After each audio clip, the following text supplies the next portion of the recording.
Warning: some contents may be disturbing. Viewer discretion is advised.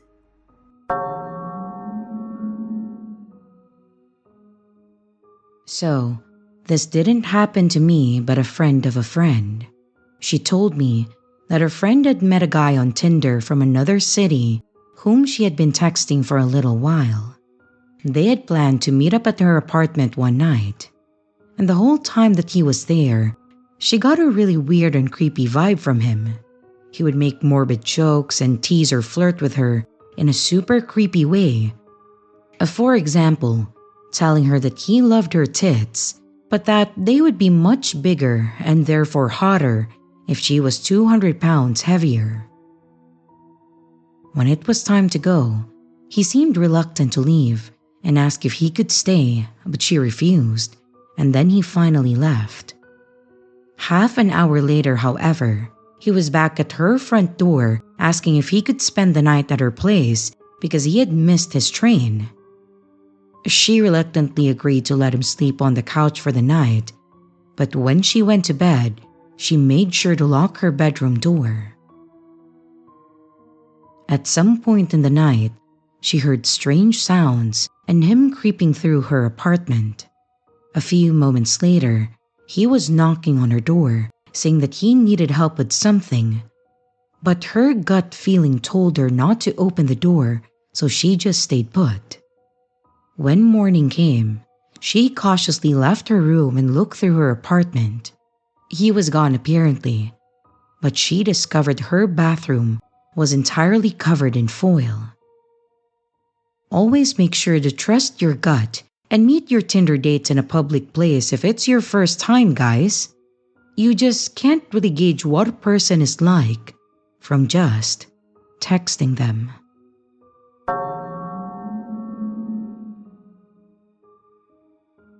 A year ago, I was at a band competition and it was very cool. I was 16 at that time, and while I was there, I met a really cute boy, and he was a nerd that likes video games like myself. He looked like a completely normal dude, and I was somehow brave enough and asked for his number, even though I'm really shy usually. Anyway, we texted for a while and I really liked him. He was funny and sweet, and he liked wholesome memes like me. So, we planned a date and we went to the movies together. I had a really nice time. Now comes the weird part.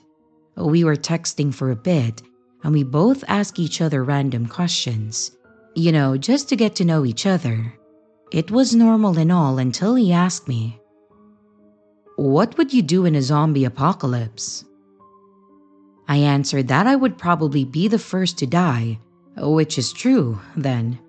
I asked him back the same question, and he said the following. I think I would be okay, because I've always fantasized about killing people. And then, for like 10 minutes, he told me in great detail some deeply disturbing stuff about how exactly he wanted to do it, what he would use, and how it would look and feel like. I was horrified. I didn't know what to say, so I just moved on and asked what his favorite Pokemon was. Yeah, I know, but I didn't know what to say. Then I ended the conversation that night. I tried to act like everything's normal, but I knew that it was messed up and I was actually really scared of him. So I sent him a text that I don't want to date him because I have to study for the finals and I really have to focus. He was upset and constantly asked to meet me, so I'll explain why. Everyone always tells me that I'm too nice sometimes, and I've got some problems with saying no, so I said yes to him.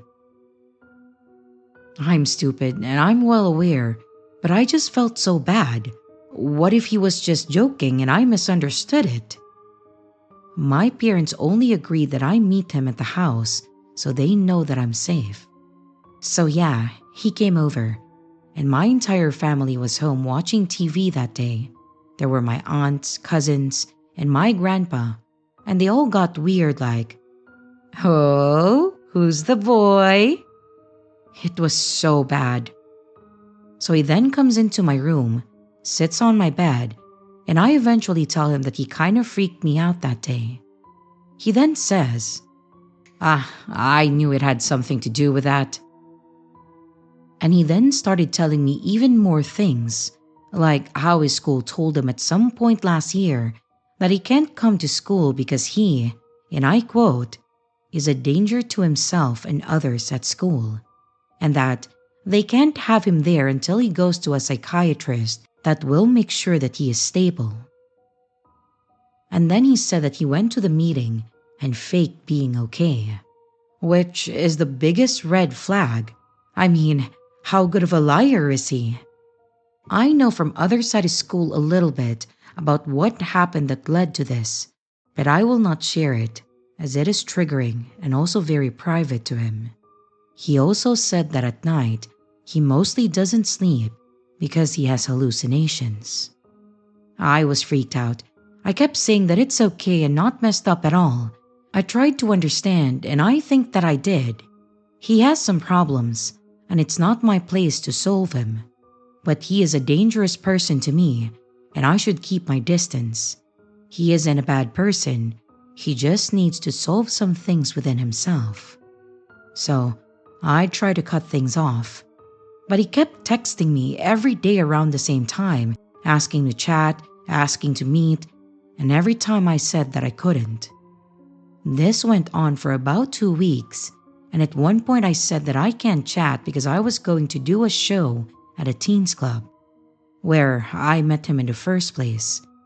And he just showed up there. He came up to me, grabbed my hand and said, "July, I would do anything to be here with you tonight." And then he started telling me how he can't enjoy the things he loves anymore because we're not together, and how he would love to get one more chance because he felt like we had great chemistry. And I still said no, even though it was really hard, because again, I'm very bad at saying no. After a while of this, I finally texted him that I wished to not speak anymore because I felt like I was leading him on and all of that. He was very upset and tried to convince me not to. But eventually he agreed and we stopped talking. And that was it. I'm still kind of nervous because we live in the same rather small town and he knows where I live. In addition, people who know him told me that after everything went down, he was heartbroken. I mean, we went on one date and he told everyone that I was mean and fat, which I find quite funny, honestly. So yeah, that's my weird story, and I feel like some more dumb drama will come, and if it does, I promise to update you.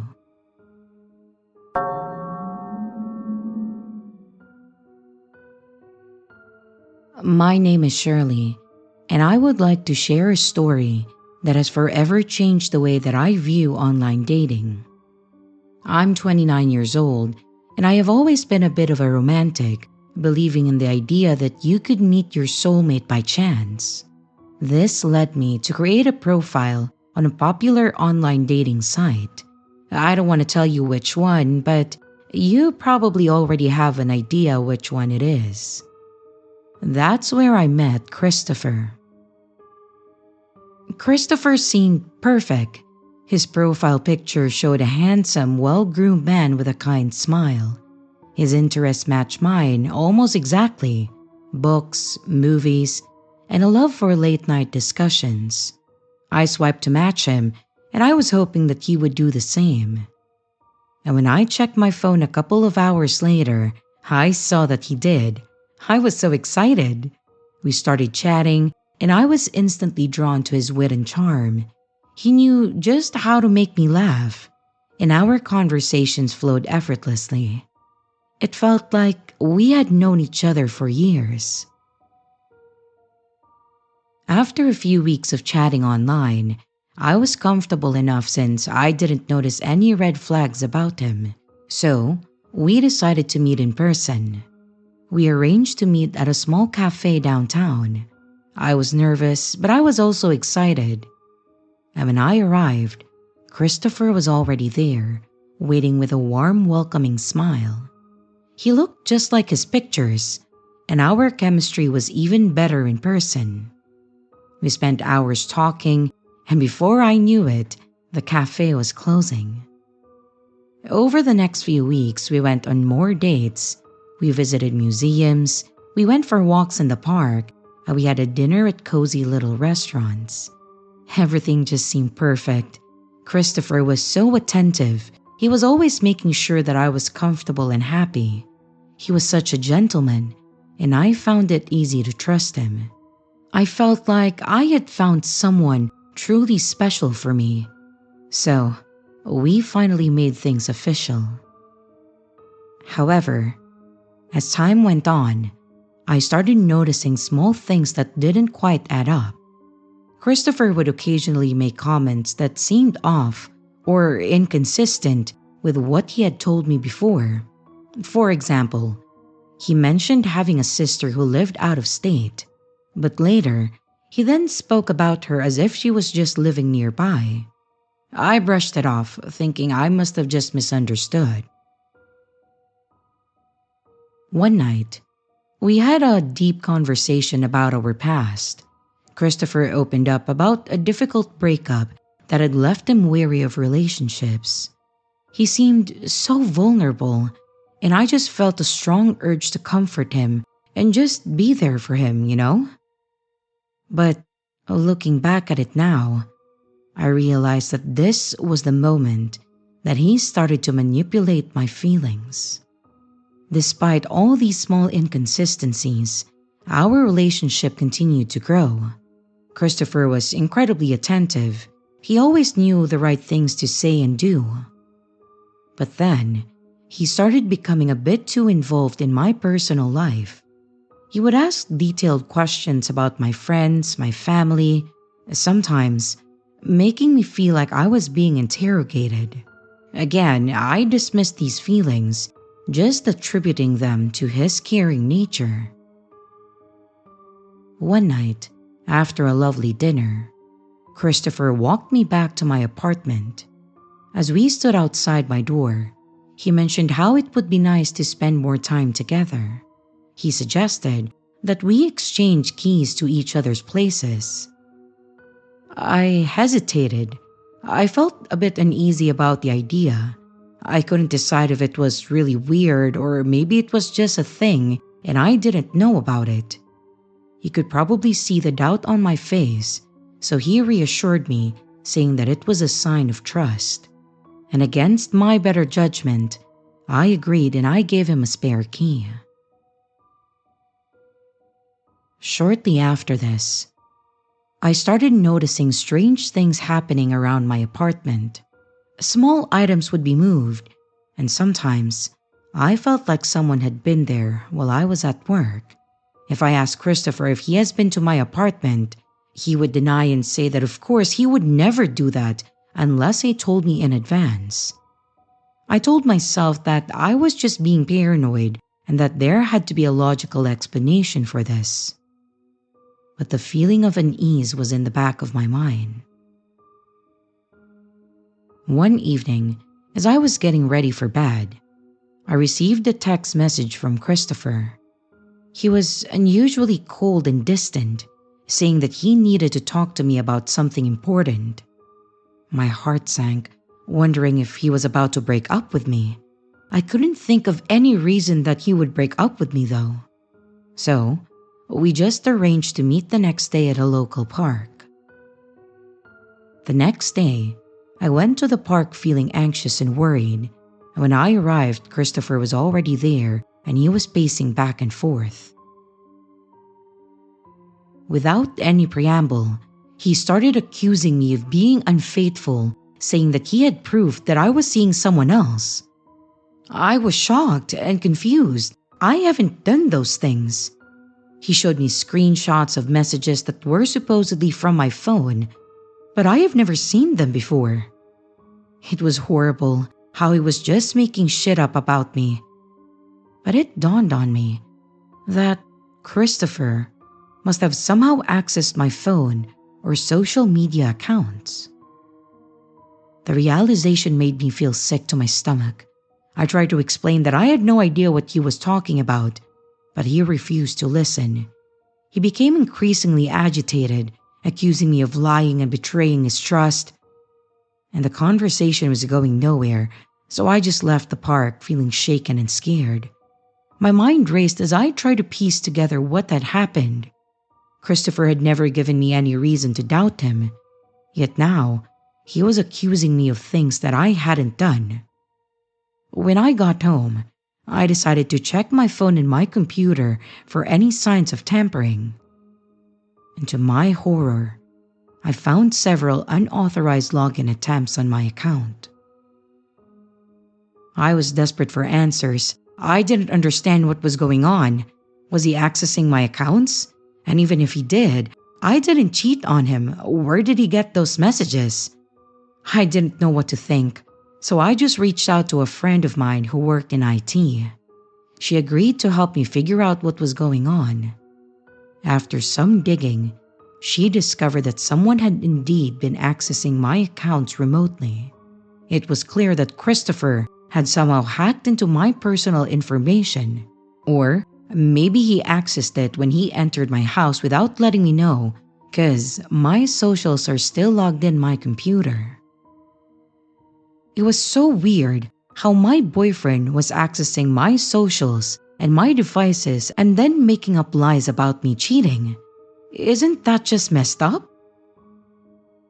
Knowing all of this, I confronted Christopher. I told him that I knew what he had done and I demanded an explanation. Well, he didn't deny it at all.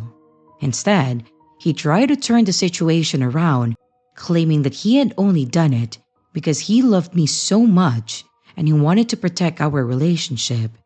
He had to make sure that no one was trying to take me away from him and that I wouldn't leave him. Well, his manipulation was clear now, and I felt a surge of anger and betrayal. How dare he gaslight me? I ended things with Christopher right then and there. The breakup wasn't messy though, but it was emotionally draining. He protested, saying that he only wanted to make sure that I was loyal, but I couldn't trust him anymore. The realization that the person that I trusted had been spying on me was creepy and just messed up. After the breakup, I changed all of my passwords and I took extra steps to secure my online accounts.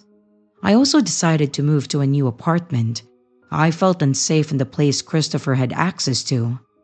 Some might ask, why didn't you just get the key back or change your locks or something? Well, if I get the key back, I don't know if he made any copies of it. And if I change the locks, he still knows where I lived, and I'm not comfortable with that. So, moving was definitely the best option for me, despite the fact that it is extremely exhausting. I haven't heard from my ex for a while, and I do hope that it stays that way. So, creepy obsessed Christopher, stay the hell away from me.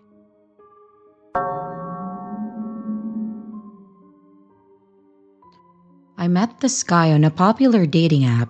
He's my same age, 25, and he teaches middle and high schoolers.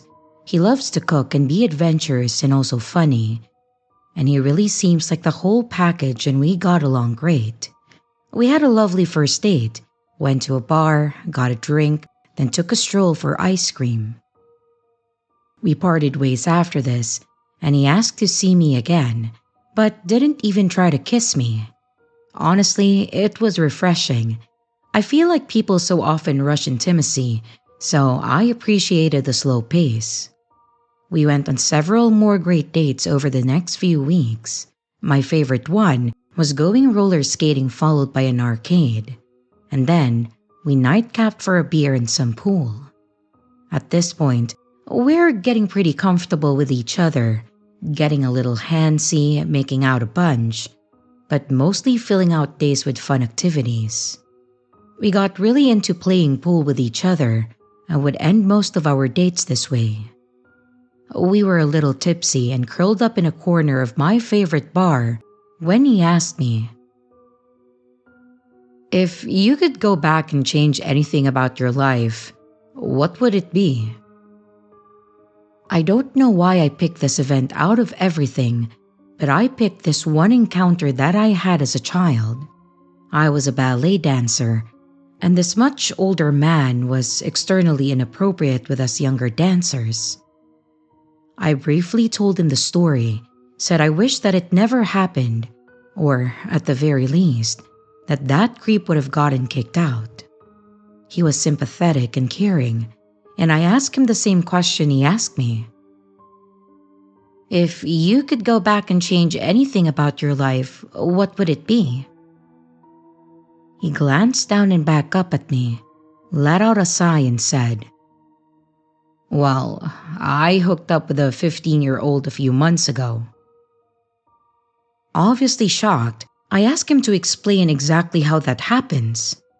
He told me that he met her off a dating website and had no idea that she was underage.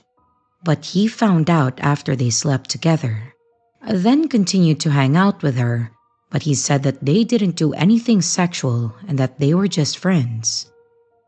I asked him why he would be friends with this kid that he accidentally banged, and then he said that he liked the attention.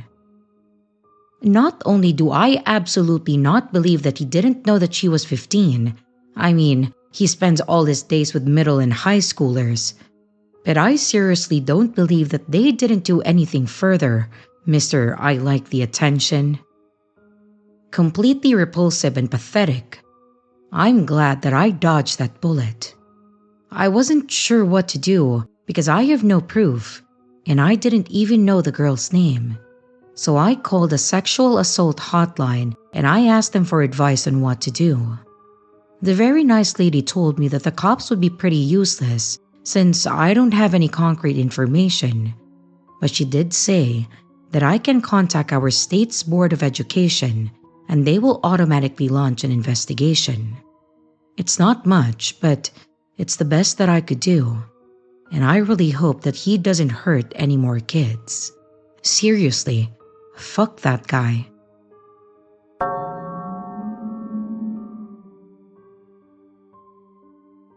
So it's 2011, and I am newly divorced.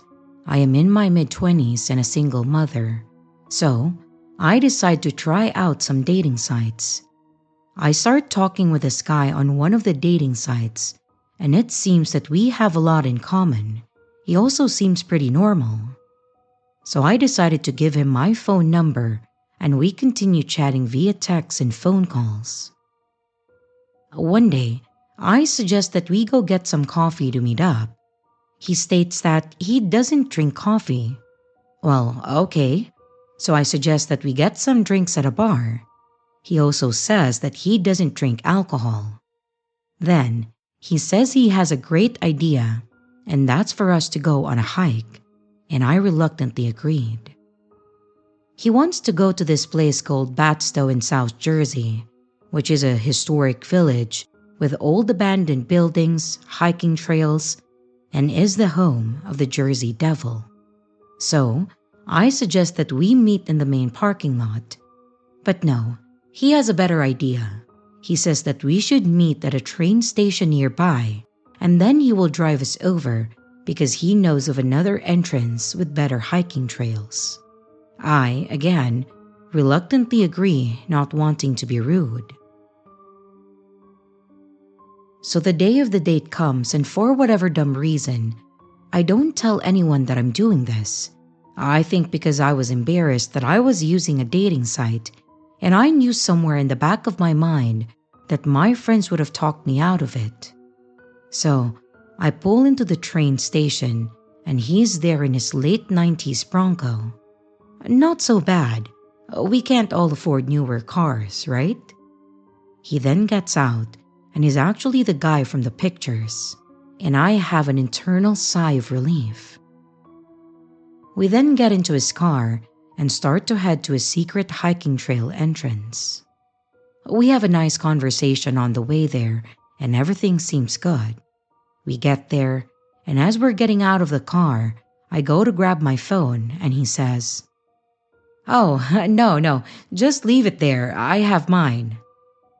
Again, being polite and not wanting to argue, I comply. I see the entrances, and one directs you towards the village and humanity.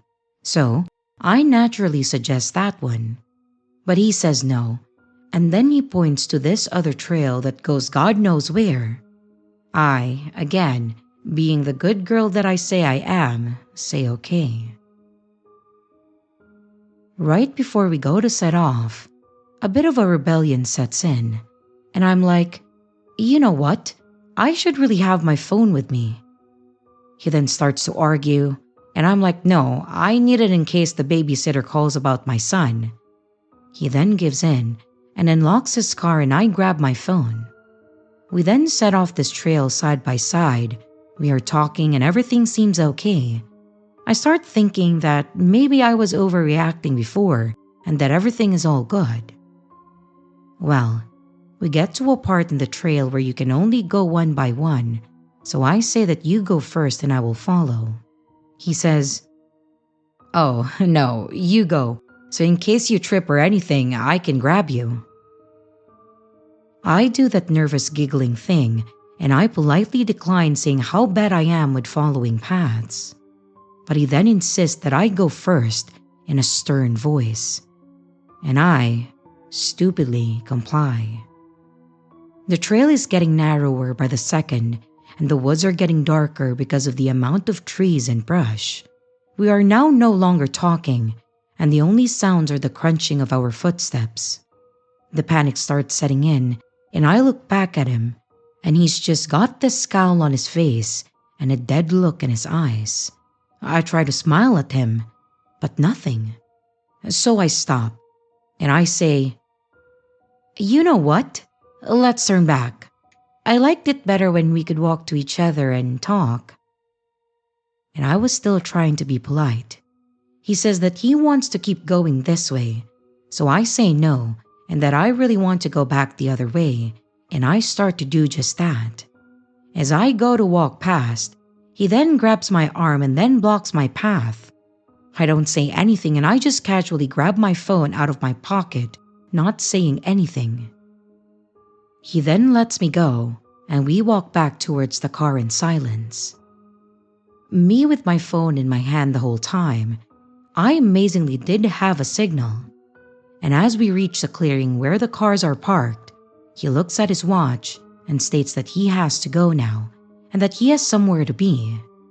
We were only on this date for less than an hour, but okay, I'm not complaining. For whatever dumb reason, I get back in his car and we drive in almost near silence the entire way back to my car. Me with a death grip on my phone and him looking miserable. He then drops me off and then speeds away. I never hear from him again.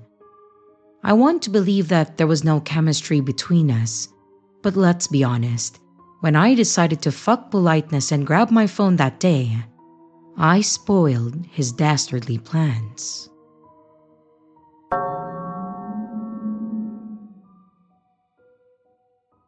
When I just finished college, I was living in a one-bedroom townhouse. I met a guy on Plenty of Fish, and at that time, I wasn't exactly smart about my online digital footprint. Not like I've really changed, but at least now, I'm not as ridiculous. Anyways, he seemed like a decent guy. He was really good looking. Said that he had a good job. He had nice teeth. Don't judge me for that. And he looked like he cared about his personal health. All things that I would typically look for in a guy. I'm not a shallow human, but I like to be presentable, and if I'm with someone, I would like them to care about being presentable in a business environment also. After about a week of chatting online, we agreed to meet. We met at a restaurant downtown, which was really far from where I lived. When I got there, I noticed him standing at the door. We sat down to eat and the evening went great. At the end of the date, we said goodbye and I got into my car and I began to drive away. I realized right away that he was following me. Because of the distance to my house, I wasn't immediately scared because it's a big city. Maybe he'll turn off the freeway. But he didn't. My exit was coming up, and I decided not to take it. I kept driving. I circled the entire city on the freeway, and he stayed right behind me. I was starting to panic a bit, so I decided to go to my friend's house instead of mine. And when I pulled out the exit, I noticed that he didn't. So, I had a little bit of a moment to breathe and then decided, okay, screw it, I'll just go home. I took the off-ramp back onto the freeway and I began going back to my exit. I got home and showered and I was getting ready for bed when I started feeling dumb because was that really him or am I just overreacting? Do I ask him if he was following me? Just a number of things were racing through my overactive imagination, or so I thought, and I decided that I was going to message him and just say, I had a good time, good night. And when I started typing, all of a sudden, a message came through to my phone of a picture of my car outside my house. I nearly died. My heart jumped out of my chest and I started shaking and I didn't know what to say. And then he texts me and says, I didn't know you lived across the street from me.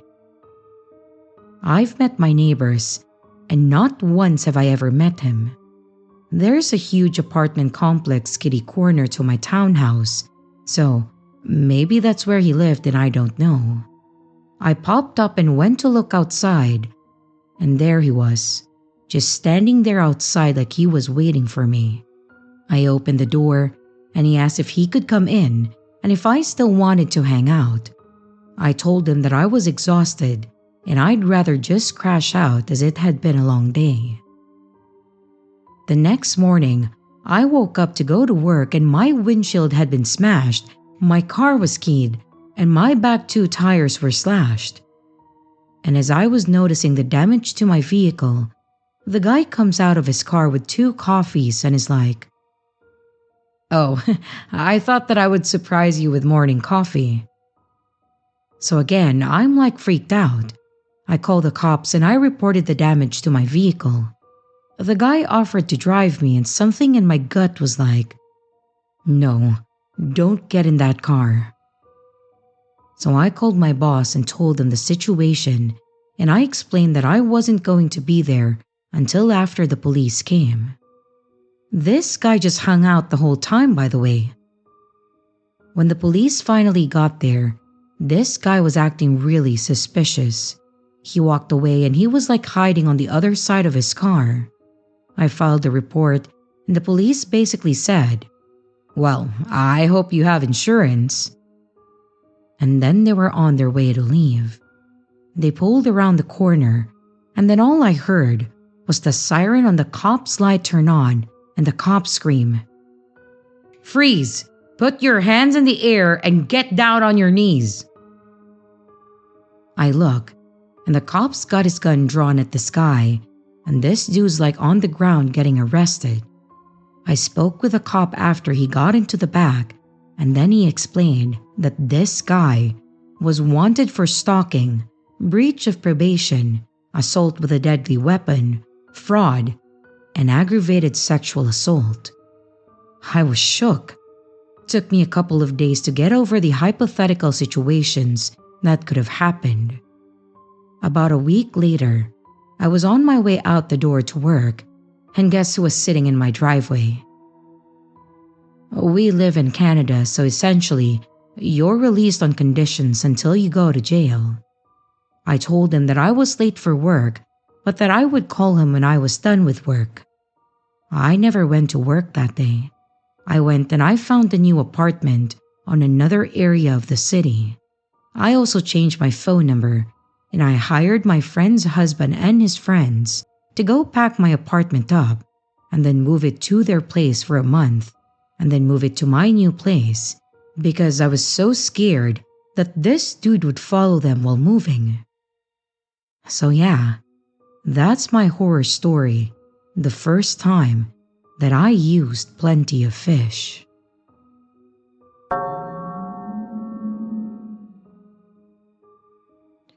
Hello everyone. I'm not sure if this is the right subreddit to post this to, but I would like to share my story. My name is Sarah, and this is the story of a first date that went terribly wrong. I'm 28 years old, and like many people these days, I decided to try my luck with online dating. That's how I met Jake. His profile was interesting. He seemed adventurous, liked exploring new places, and he had a quirky sense of humor that matched mine. We chatted, we exchanged stories and jokes, and eventually, we decided to meet up. Jake suggested something different for our first date. He was into urban exploring, so he said that he wanted to visit an old abandoned factory on the outskirts of town. He claimed it was a fascinating place with a lot of history and that it would be fun to explore together. I was a bit hesitant at first, but his enthusiasm was infectious, so I agreed to go. We met at a nearby cafe before heading to the factory. Jake was just as charming in person. He had an easy smile and a confident demeanor. We chatted over coffee, and I felt my initial apprehension just start to melt away. After finishing our drinks, we drove separately to the factory, following a winding road that led us further and further away from the city. When we got there, I saw it. The factory was massive. It was a crumbling structure surrounded by overgrown weeds and broken down fences. It looked like something out of a horror movie. But Jake assured me that it was perfectly safe. He seemed to know a lot about the place, pointing out various features and sharing bits of its history as we walked around the perimeter. We eventually found a way inside through a broken window. The interior was just as eerie as the outside. It was dusty, dark, and filled with the remnants of old machinery. Sunlight filtered through shattered windows, casting strange shadows on the walls. But despite the unsettling atmosphere, I felt a sense of excitement. It felt like we were on an adventure. Jake led the way, navigating through the maze of hallways and rooms with surprising familiarity. I was confused, but he then mentioned that he had explored the place before and knew some interesting spots. We climbed rickety staircases, peeked into empty offices, and we wandered through the vast echoing chambers. I took some photos with my phone because I was fascinated with the decaying beauty of this place. I know, you may think that may sound weird. It's just that I know that it was all broken and dirty and old, but there was something so beautiful about it, I just can't explain it. At one point, we reached a large room filled with rusting equipment. Jake suggested that we take a break and sit down for a bit. We found a couple of old crates to sit on, and he pulled out a water bottle, offering me a drink. As we chatted, I started feeling a bit uneasy, like there was something about the situation that didn't sit right with me, but I couldn't quite put my finger on it. I brushed off my discomfort, just blaming it on the creepy surroundings. But as we continued our exploration, Jake's behavior started to change. He became more possessive. I'm not sure if that's the right word to say, but he was insisting that I stay close to him and to not wander off. He also started asking personal questions that made me really uncomfortable. He was digging into details about my family, my friends, and my daily routines. But I tried to keep the conversation light and casual. When I suggested that we head back, Jake brushed it off, saying that there was one more spot that he wanted to show me. He then led me down a narrow hallway that ended in a heavy metal door. With some effort, He pushed it open, revealing a small room with a single boarded-up window. And as soon as we stepped inside, the door slammed shut behind us. My heart raced as I turned to see Jake standing between me and the door, and there was this strange look in his eyes. He started talking about how people never appreciated his adventurous spirit and how he needed someone who truly understood him. His tone was intense, almost desperate.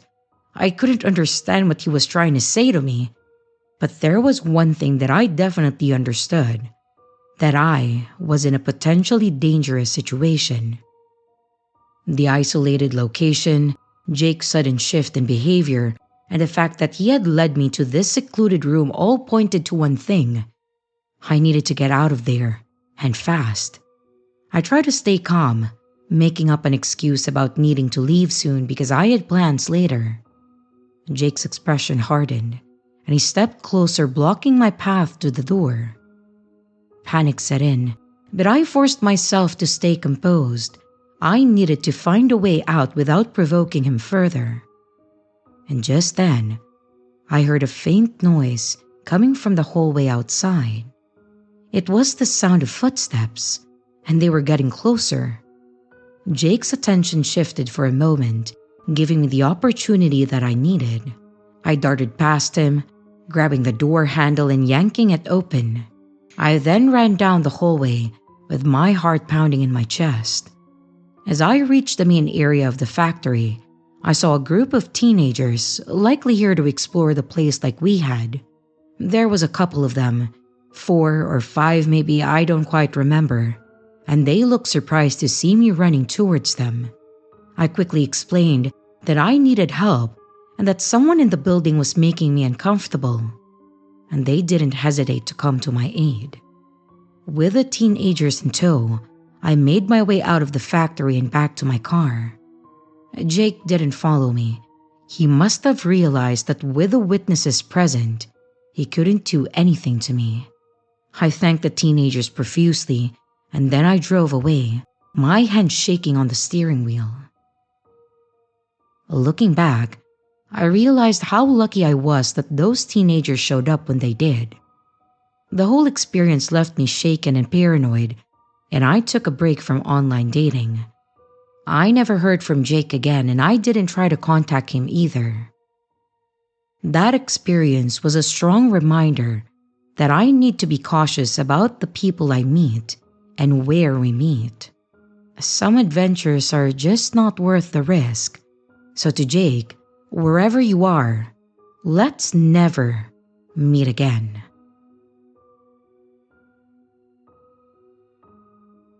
And here's the riddle for this video.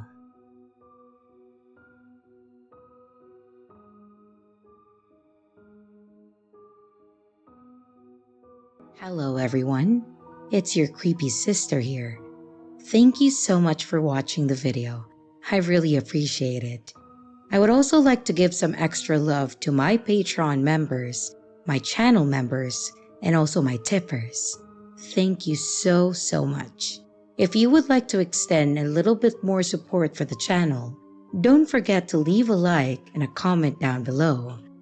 If you would like to become a Patreon member, a channel member, a tipper, or even to buy merch, check out the links in the description below. Again, thank you. And I hope you stay scared, because your fear feeds me.